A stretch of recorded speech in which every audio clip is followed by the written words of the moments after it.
आज हम बात करने वाले हैं ओम के नियम के सदिश रूप के बारे में। काफी इंपॉर्टेंट क्वेश्चन है जो कि एग्जाम में अक्सर पूछ लिया जाता है। तो देखिए, ओम के नियम का सदिश रूप जानने से पहले हम आपको बता देना चाहते हैं कि ओम के नियम का सदिश रूप बेसिकली होता क्या है। तो देखिए, V इज इक्वल टू जो हमने I इंटू कैपिटल R पढ़े थे, ये बेसिकली होता है आपके ओम के नियम का अदिश रूप। तो यदि एग्जाम में ऐसा पूछता है कि ओम के नियम का अदिश रूप क्या होता है, इसे सिद्ध कीजिए, तो आपको सबसे पहले अदिश रूप लिखना है V is equal to IR और उसे सिद्ध कर देना है इस प्रकार से।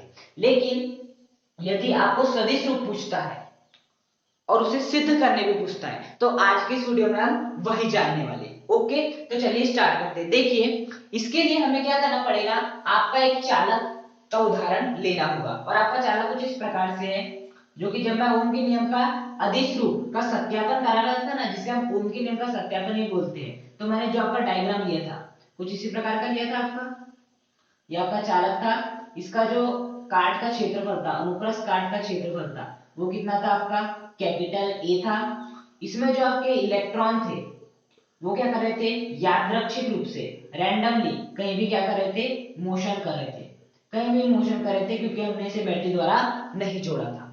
इस चालक की जो लंबाई माने थे वो कितनी माने थे, स्मॉल है, तो यहाँ पर भी कितनी मान लेना है, स्मॉल है मान लेना है।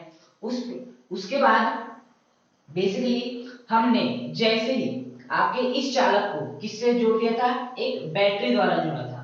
किससे जोड़ा था, एक बैटरी द्वारा जोड़ दिया था और इसे कुंजी द्वारा भी जोड़ दिया था। तो बेसिकली यहाँ पर क्या उत्पन्न हुआ था, एक विद्युत क्षेत्र उत्पन्न हुआ था। और विद्युत क्षेत्र किस प्रकार से उत्पन्न हुआ था, इस प्रकार से आपका विद्युत क्षेत्र उत्पन्न हुआ था। चूंकि ये भाग चालक का ये भाग किससे जुड़ा है, बैटरी के धनात्मक टर्मिनल से, तो यहाँ पर धनात्मक विभव, और ये भाग बैटरी के कौन से टर्मिनल से जुड़ा है, ऋणात्मक टर्मिनल, तो ये भाग पर ऋणात्मक विभव उत्पन्न हो जाता था। तो विद्युत क्षेत्र की दिशा सदैव प्लस से माइनस की ओर होती है, तो यहाँ पर विद्युत क्षेत्र की दिशा कहाँ हो जाएगी, प्लस से माइनस की ओर हो जाएगी। अब जैसे मैंने इन इलेक्ट्रॉनों को, मतलब कि जैसे मैंने आपके चालक को बैटरी द्वारा जोड़ा था, तो आपके मुक्त इलेक्ट्रॉन एक निश्चित औसत वेग से गति करने लग गए थे, एक निश्चित औसत वेग से गति करने लग गए थे, और उसी निश्चित औसत वेग को हम क्या कहते हैं, आपका अपवहन वेग अर्थात Vd कहते हैं। तो इस प्रकार से जैसे मैंने मुक्त इलेक्ट्रॉन को किससे जोड़ दिया,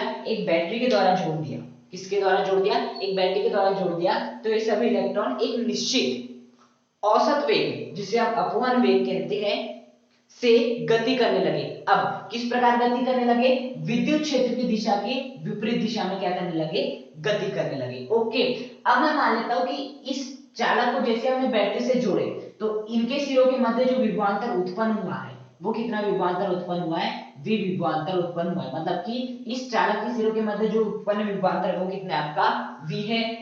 अब जैसे मैंने क्या किया, कुंजी को बंद किया, तो धारा की कितनी प्रवाहित होने लगी, I प्रवाहित होने लगी। तो इस प्रकार से हमने डायग्राम माने थे, किसमें, जब हम ओम के नियम के अदिश रूप का सत्यापन कर रहे थे, जिसे ओम के नियम का सत्यापन भी कहते हैं। तो हमने इस प्रकार चालक माने थे जिसकी लंबाई L थी, जिसके क्षेत्रफल कितना था, कैपिटल A था। हम मान लेते हैं जो मुक्त इलेक्ट्रॉन की संख्या है वो कितनी आपकी m है, और जो आपका मुक्त इलेक्ट्रॉन का द्रव्यमान है, मुक्त इलेक्ट्रॉन का द्रव्यमान है वो कितना मान लेते हैं हम, स्मॉल m मान लेते हैं। ओके, इनका जो द्रव्यमान है वो स्मॉल m है, और जो मुक्त इलेक्ट्रॉन की संख्या है वो कितनी है, स्मॉल n है।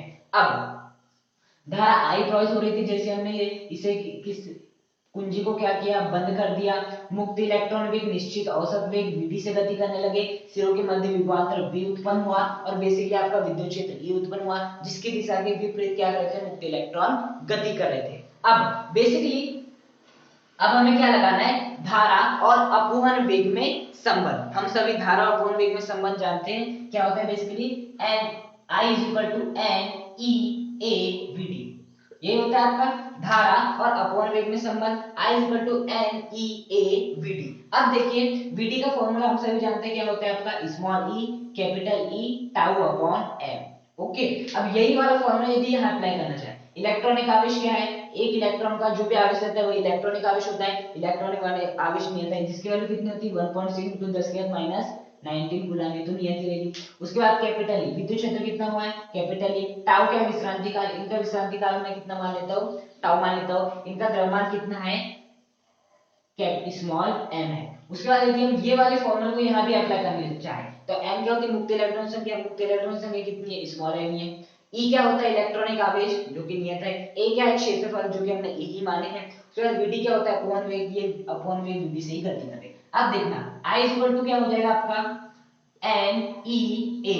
Vd के स्थान पे क्या लिख सकते हैं, इस Vd के स्थान पे ये वाली वैल्यू लिखते हैं E capital E tau upon m। क्या लिखते हैं, E capital E tau upon m लिखते हैं बेसिकली। अब क्या इसे मैं इस प्रकार से लिख सकता हूं आपका I अपॉन 1, इस I को मैं I अपॉन 1 लिख सकता हूं बिल्कुल। उसके बाद n E इंटू E क्या हो जाएगा आपका E square. E into E क्या हो जाएगा आपका बेसिकली E स्क्वायर हो जाएगा। उसके बाद क्या आ जाएगा A, उसके बाद क्या आ जाएगा आपका टाउ, फिर क्या आ जाएगा आपका कैपिटल E अपॉन क्या आ जाएगा m। देखिए n E square A tau E upon क्या आ जाएगा कैपिटल M। इस प्रकार से मैं लिख सकता हूं। अब बेसिकली हम क्या कर देते हैं, इसे पलट देते हैं। क्या कर देते हैं, इसे पलट देते हैं, मतलब जो वैल्यू नीचे उसे ऊपर कर देते हैं और जो ऊपर है उसे नीचे कर देते हैं। तो देखिए i अपॉन 1 को ऊपर कर देंगे, i को नीचे कर देंगे तो क्या हो जाएगा 1 upon i is equal to m को ऊपर कर देंगे n square a tau e को नीचे कर देंगे तो m upon n e square a tau into capital E हो जाएगा। क्या हो जाएगा, m upon n e square a tau into capital E हो जाएगा।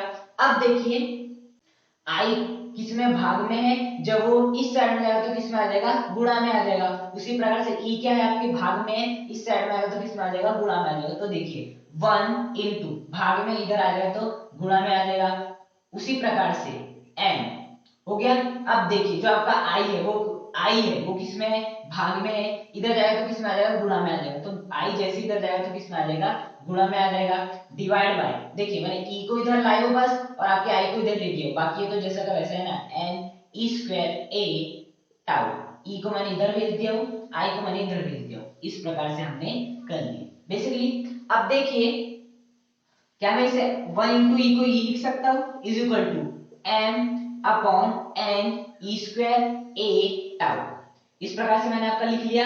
अब देखिए ये क्या हो गया आपका i, इस प्रकार से हम लिख सकते हैं बिल्कुल। अब मैं क्या करता हूं, यहाँ पर एक बात गौर कीजिएगा, ये जो आपका टाउ है इसे मैं इधर लिख लेता हूं और जो आपका a है इसे मैं ऐसे लिख लेता हूं। देखिए m n e square, a को मैंने यहां लिख लिया, टाउ को मैंने यहां लिख लिया। अब देखिए क्या मैं इसे ऐसे लिख सकता हूं, m upon n e square tau into i upon a। क्या मैं ऐसा लिख सकता हूं, बिल्कुल लिख सकता हूं। अब देखिए I अपॉन ए, कुछ याद आ रहा है, I अपॉन ए क्या होता है आपका धारा घनत्व। क्या होता है बेसिकली आपका धारा घनत्व होता है। तो I अपॉन ए बेसिकली विद्युत धारा अपॉन क्षेत्रफल क्या होता है आपका धारा घनत्व होता है। तो मैं इस I अपॉन ए के स्थान पे क्या लिख सकता हूं, आपका J लिख सकता हूं। तो अब हम क्या करेंगे, वही वैल्यू पुट करेंगे। तो देखिए E बराबर कितना हो जाएगा आपका m upon n e square tau into I upon A के स्थान पे मैं क्या लिख सकता हूँ, J अर्थात धारा घनत्व लिख सकता हूँ। अब एक बात गौर कीजिएगा, जब मैंने ओम के नियम के अधिस रूप का आपको सत्यापन करवाया था तब मैंने वहां आपको कैपिटल R की भी वैल्यू निकाल के बताई थी और आपके रो अर्थात विशिष्ट प्रतिरोध की भी वैल्यू बताई थी। रो की वैल्यू आपकी कितनी आई थी, n e स्क्वायर, सॉरी कितनी आई थी, m upon n e square tau, ये आपकी वैल्यू आई थी। Rho is equal to m upon n e square tau, ये आई थी इसकी वैल्यू, विशिष्ट प्रतिरोध की वैल्यू आई थी। और देखिए यहाँ पर भी वही बन रहा है, m upon n e square tau बन रहा है। तो यहाँ पर लिख दीजिए E बराबर m upon n square tau के स्थान पे क्या लिख सकते हो आप, रो लिख सकते हो। तो रो इनटू क्या हो जाएगा आपका J हो जाएगा। अब देखिए आपके ओम के नियम का अधिस रूप क्या था, V upon I into capital R था इस प्रकार से। अब इसका जो सदिश रूप है वो है बेसिकली आपका ये क्या है बेसिकली इसका सदिश रूप है। अब कैसे, विद्युत क्षेत्र कैसी है, सदिश राशि है। रो कैसी है आपकी, वो तो नियतांक है। जे कैसी है, वो भी क्या है आपकी सदिश राशि। तो यहाँ पर आप क्या लगा सकते हो, इस प्रकार से वेक्टर लगा सकते हो। ओके, लेकिन यदि मैं बात करूं विभवांतर अदिश राशि है, धारा अदिश राशि है, कैपिटल आर वो तो नियतांक है। मतलब V equal to I R Ohm के नियम का अदिश रूप क्यों है, क्योंकि विभवांतर भी अदिश राशि है, I भी अदिश राशि है, R तो नियतांक है। तो बेसिकली ये क्या हो गया, अदिश रूप हो गया, जिसका हमने सत्यापन देख ली है। अब बेसिकली इसका यदि मैं अदिश रूप की बात करूं तो क्या हो जाएगा आपका E सॉरी सदिश रूप की बात करूं तो हो जाएगा आपका ई, क्योंकि ये भी सदिश राशि है, रो ये तो नियतांक है, इसे रख दो। जे धारा घनत्व, ये भी कैसी राशि, सदिश राशि, इसकी दिशा क्या होती है, जो कि धारा की दिशा होती है। ओके, तो बेसिकली ये हो गया आपके ओम के नियम का सदिश रूप। तो यदि एग्जाम में पूछे कि ओम के नियम का सदिश रूप लिखे तो कैसे सिद्ध कीजिए, तो सबसे पहले लिख देना है ओम के नियम का सदिश रूप बराबर इतना। अब लिखना है उपपत्ति, उसके बाद डायग्राम बनाना है, थ्योरी, थोड़ी सी थ्योरी लिखना है जो कि मैंने आपको बता चुका हूं, उसके बाद पूरा सिद्ध कर देना है, यहाँ तक ला देना है। अब यहाँ के लिख देना है इति सिद्धम लिख देना है, क्या लिख देना है, इति सिद्धम लिख देना है। ओके, अब देखिए यहां तक आपने लिख लिए। अब मैं आपको इसका थोड़ा एडवांस लेवल बता देता हूं, यदि आप लिखे तो भी अच्छा है, ना भी लिखे एग्जाम में तो भी अच्छा है। तो देखिए क्या मैं इसे ऐसे लिख सकता हूं, आपका E के ऊपर वेक्टर है, नीचे क्या आ जाएगा आपका रो इज इक्वल टू जे। क्या मैं इसे ऐसा लिख सकता हूं, E रो किस में था, अभी इसमें गुणा में था, इस साइड में आएगा तो किस में आ जाएगा, भाग में आ जाएगा। तो E upon rho is equal to J हो गया। अब देखिए 1 upon rho, basically E upon rho को क्या मैं ऐसे लिख सकता हूं, E अपॉन रो को क्या मैं ऐसे लिख सकता हूं, E इनटू 1 अपॉन रो, क्या मैं ऐसे लिख सकता हूं, E अपॉन रो को, E अपॉन रो को क्या मैं ऐसे लिख सकता हूं, इनटू 1 अपॉन रो, बिल्कुल लिख सकता हूं, इज इक्वल टू क्या हो जाएगा जे। अब देखिए रो क्या होती है, बेसिकली विशिष्ट प्रतिरोध, और विशिष्ट प्रतिरोध का व्युत्क्रम, बेसिकली ये क्या है आपका, ये आपका रो, और रो का व्युत्क्रम क्या हो जाएगा, बेसिकली 1 अपॉन रो, ये हो गया रो, ये हो गया रो का व्युत्क्रम, रो विशिष्ट प्रतिरोध 1 अपॉन रो विशिष्ट प्रतिरोध का व्युत्क्रम, और विशिष्ट प्रतिरोध का व्युत्क्रम क्या होती है आपकी, विशिष्ट चालकता होती है। क्या होती है, बेसिकली विशिष्ट चालकता होती है, और विशिष्ट चालकता को हम किससे प्रदर्शित करते हैं, सिग्मा से प्रदर्शित करते हैं। किससे प्रदर्शित करते हैं, बेसिकली सिग्मा से प्रदर्शित करते हैं। तो क्या मैं ऐसा लिख सकता हूं आपका, इस 1 अपॉन रो जो कि होता है विशिष्ट प्रतिरोध का व्युत्क्रम, विशिष्ट प्रतिरोध का व्युत्क्रम किसके बराबर होता है, विशिष्ट चालकता, और विशिष्ट चालकता को किससे प्रदर्शित करते हैं, सिग्मा से। तो क्या हो जाएगा, basically E into sigma is equal to J. तो ये भी संबंध आप एग्जाम में लिख सकते हैं, E into rho is equal to J, जहां पर जे क्या है, धारा घनत्व, तो रो क्या है आपकी विशिष्ट चालकता, E क्या है आपका विद्युत क्षेत्र। चाहे तो आप यहां तक लिखिए और लिख दीजिए, सिद्ध हो गया, या आप इसके थोड़े आगे भी कर दीजिए, ये भी सही है। तो इस प्रकार से हमने ओम के नियम का सदिश रूप क्या होता है, इसकी उत्पत्ति किस प्रकार से करते हैं वो सीखा। ओम के नियम का अदिश रूप V इक्वल टू आई है, क्योंकि सभी राशि क्या है, अदिश है, इसका सत्यापन भी हम देख चुके हैं। उसके बाद सदिश रूप क्या है, ये है, क्योंकि सभी राशि क्या है, सदिश है, इसका सत्यापन भी हम देख चुके हैं।